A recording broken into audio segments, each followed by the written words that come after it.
Hello everyone, and welcome back to Money Pulsar. Today, we're diving into a concept that might sound completely backward at first, but stick with me because it could change how you think about success. We're exploring how giving things away, even money or products, can lead to incredible and unexpected benefits. I know, it sounds a bit strange, right? How can you gain by losing? Let me tell you a story to illustrate this. Meet John, a 35-year-old, who owns a small, cozy bakery in a quiet neighborhood. He's passionate about his craft, baking delicious bread and pastries every morning. His business is doing okay, ticking along steadily, but it's not exactly booming. He has his regulars, but growth has been slow. One sunny Tuesday morning, John had an idea. He decided to do something a little different. He took a few of his freshest, most fragrant loaves of bread and simply gave them away to people passing by his shop. No strings attached, no purchase required, just a simple act of generosity to brighten someone's day. He didn't think much of it at the time. He just wanted to make people happy. But then, something amazing started to happen. The neighbors who received the free bread were touched. They started talking about the kind baker and his delicious bread. They told their friends, their families, and their colleagues. Word of mouth began to spread like wildfire. People who had never even noticed his little bakery before started stopping in, curious to try the bread everyone was raving about.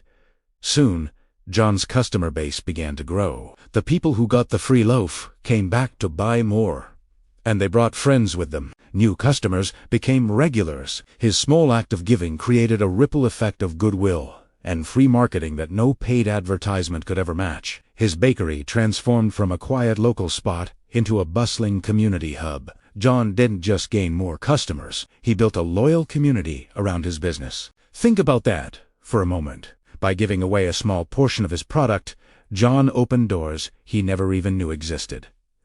This isn't just a heartwarming story, it's a powerful business strategy. Companies like Dropbox and Spotify have used this freemium model to become giants. They offer a basic service for free, which attracts a massive user base. A small percentage of those users then upgrade to paid plans, generating huge revenue. The core principle is the same. Giving something of value upfront builds trust, demonstrates quality, and creates a sense of reciprocity. People are more likely to support you or your business if you've already given them something valuable. So whether you're an entrepreneur, a creator, or just looking to grow your network, consider what you can give. It could be a free sample, a helpful piece of advice, or even just your time. The returns might just surprise you. Ever heard the saying, "Slow and steady wins the race"? It's a classic for a reason, and it applies to more than just running. It's about building something real, something that lasts. Now, John had an idea. It wasn't some grand marketing scheme. It was, simply, every morning, he started giving away a few loaves of bread. Not a huge amount, just a small, consistent gift to the community. At first, maybe a few people just thought, "Hey, free bread." But day after day, as John kept doing it, something shifted. People started to notice the consistency. They saw it wasn't a one-time gimmick. This small act of giving started to build something incredibly valuable: trust. They began to see John not just as a baker, but as a genuine part of their neighborhood. They trusted his character, and by extension, they trusted his product. This trust didn't just stay in their heads. It turned into action. Some folks started leaving positive reviews online, recommending his bakery to friends and family. They weren't just customers anymore. They became advocates. They wanted to support the guy who was supporting them, even in a small way. And here's where it gets interesting. A local cafe owner happened to see these glowing online comments. He saw the community buzz around John's bakery. Intrigued by this wave of goodwill, he decided to pay John a visit. He liked what he saw, and more importantly, he felt that same sense of trust everyone was talking about. So he offered John a small but steady supply contract. Suddenly, John's bakery wasn't just relying on walk-in customers. He had a new, consistent stream of business. His customer base grew, his reputation solidified, and his small shop started to truly thrive. So what's the big takeaway from John's story? It's that giving, even in small amounts, is a powerful way to build trust, and trust is the currency of opportunity. It opens doors you didn't even know were there. It's not a magic formula for instant wealth, but it creates possibilities. It lays the foundation for real, sustainable growth. Think about it. Where in your life, your work, or your community can a small, consistent act of giving build the trust that leads to your next big opportunity? Let's talk about strategic giving. Business is okay, but not fantastic. He wants to do more for his community, but he's worried. Will giving away his hard-earned bread and money sink his business? It's a real fear many small business owners have. How do you balance generosity with profitability? John decides to take a leap of faith, but a smart one. He starts small. Instead of just randomly handing out bread, he begins donating fresh loaves to a local school's breakfast program every morning. He knows that helping kids start their day with a good meal is something everyone in the community can get behind. It's a targeted act of kindness. After a few months of this, people started to notice. Parents at the school would talk about the wonderful bakery that provides bread for their children. Teachers sang his praises.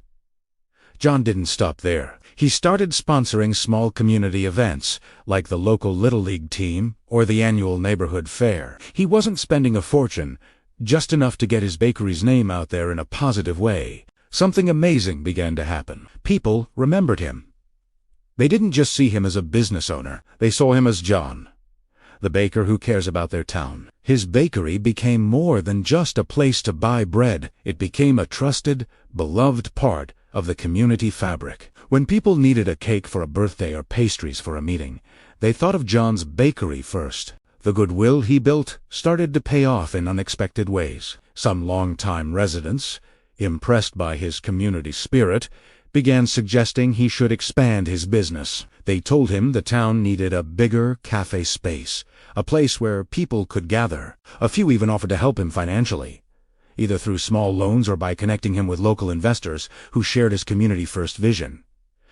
Think about that for a second. His giving didn't cost him his business. It did the exact opposite. It built connections, trust, and opportunities that he simply couldn't have bought with traditional advertising. He created a loyal customer base that felt personally invested in his success. The key takeaway here is powerful. Giving, when done strategically, isn't just an expense. It's an investment in your community, your reputation, and your future. It turns your business into something people want to support, not just buy from. So, if you're thinking about how you can give back, don't just think about what you're giving away. Think about where it's going and why. Strategic giving can transform your business and your life. So, let's take a step back and really think about this. A lot of us are wired to save every single penny. Right. The idea of giving something away, even a little, feels like we're losing. We're afraid it'll set us back. But John's story completely flips that idea on its head. He gave a little bit of his time, a little bit of his product, a little bit of his expertise, and what happened? He built trust. He built relationships. He started to build real influence within his community. He was smart about it, too. He didn't just give randomly. He gave to people and causes that were important to his business and his values. This wasn't about charity with no return. It was about connection. And because he gave first, people naturally wanted to support him back. They wanted to work with him. They wanted to see his bakery succeed. No, giving didn't guarantee him $1 million contract overnight. That's not how it works. But it opened doors he never expected. It created these amazing, unexpected benefits that came from building a strong, supportive network. It's a completely different way of thinking about growth. So, what are the real, practical takeaways from John, the 35-year-old bakery owner? How can you apply this to your own life or business? It all starts small. You don't need a fortune to start giving. You don't have to write a huge check. Give something that's meaningful to you and valuable to others. Maybe it's your time. Maybe it's a bit of expert advice in your field. Maybe it's a small, thoughtful gift. The key is to be strategic. Focus on people, communities, or causes that align with your personal and professional values. This makes your giving authentic. The goal here isn't to get an immediate payback. The goal is to build trust first. When you lead with generosity and build genuine connections, The benefits, the opportunities, the support, the referrals will follow naturally. It creates connections, builds unbreakable trust, and opens up a world of new opportunities you can't even predict. Think about John, 35 years old, running a small bakery. And now he's a central figure in his community, with a network that's constantly growing, all because he chose to give first. If this video helped you see things in a new light, please give it a like, share it with someone who might need to hear this, and subscribe to Money Pulsar. Your financial journey starts right here. Thanks for watching. Just a quick disclaimer. This video is for educational purposes only. Some details may be simplified for clarity. Always do your own research before making any financial decisions.